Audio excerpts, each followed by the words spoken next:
سلامونه ملګرو، اوس کرنی یم. عبدالقدیر ملنګ را سره ناست دی، د جمرود د سیمې سره تعلق لرونکی دی، ډېر ښه شعر لیکي.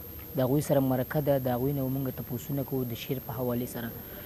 سلامونه، په خپل پروګرام کې ته ډېر مینه هرکلی ویم. وعلیکم السلام، ډېره مننه. شکریه اوس کرني صاحب چې دومره لنډ تنګ وخت کې مو له وخت راکړو، یو جهان مننه او شکریه. ښه جي قدیر صاحب، بیا راته ووایه چې شعر د کوم وخت نه لیکې تاسو؟ د شعر تقریبا ما کم و بیش 11 کاله به برابریږي چې زه شعر لیکل مې شروع کړي باقاعدګۍ سره. نور ابتدایي دور نه مو شعر سره مینه او محبت و، دلیل او ګو و. صحیح. نو څه به مو راته راوړي دي؟ کوم ښه غزل مو راته راوړی؟ غزلې خو ټولې ښه وي، تاسو ته چې کوم ګران وي ښه هغه راته ووایئ.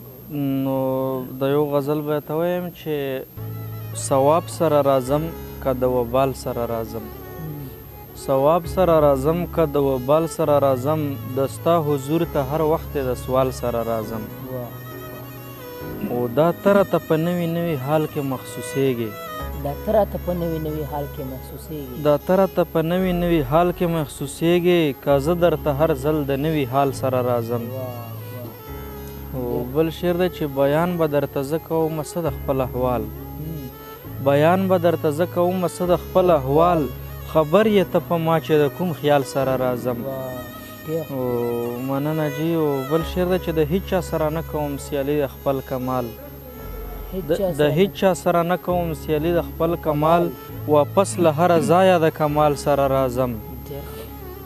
مننه جي. او په زړه کې وایم دا که زه یې واورم خبرې، په زړه کې وایم دا، په زړه کې وایم دا که زه یې واورم خبرې، ماښام یې نږدې ځکه د دیوال سره راځم. او اخري ما په زړه کې وایم دا که زه یې واورم خبرې، په زړه کې وایم دا که زه یې واورم خبرې، ماښام یې نږدې ځکه د دیوال سره راځم. او اخري مقطع یې ده چې که ستا په محبت کې په ما حکم د دار وشي، که ستا په محبت کې په ما حکم د دار وشي، قدیر ملنګ به ډېر په استقبال سره راځم.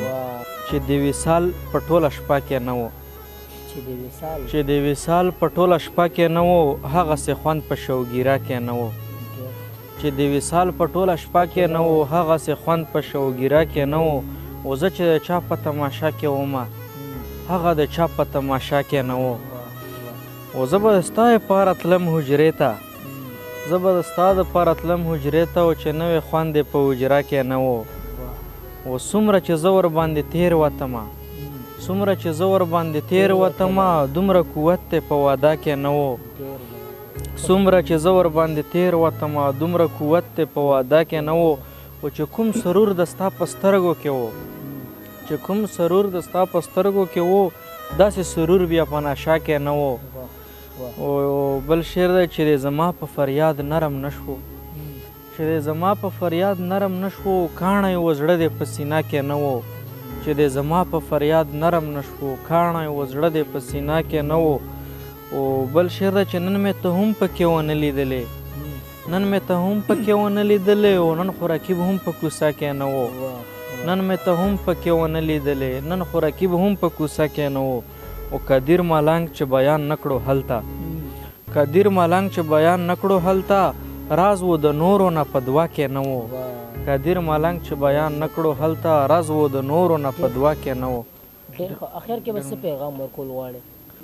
زه به څه پیغام ورکړم؟ زه پخپله یو ادنا طالب علم یم، خو بیا هم له ما خوا ټولو ته دا خواسته چې مشرانو قدرداني وکړي، او مشرانو شاعرانو نه څه زده کړي، او زاړه ادب مطالعه وکړي، جدید ادب مطالعه وکړي، نو انشاءالله چې کامیاب و کامران به وي. او ښه شعر لیکلو همدغه وسیلې و ذریعې دي چې مشرانو احترام کول، هغو نه څه حاصلول، چې چا قدر و عزت کوي تله به ترې څه حاصلېږي، ګنې نو مشکله ده. ډېره مننه او شکریه. د وخت راکولو ستاسو هم مننه ملنګ صاحب. او دا وه زموږ ویډیو چې تاسو وکتل. انشاءالله تر بلې خپرونې پورې موږ راکړي اجازت، بله مرکه به موږ تاسو له راوړو، تاسو به یې ګورئ. هر چېرته چې ښه د بدو بریلو اوسئ.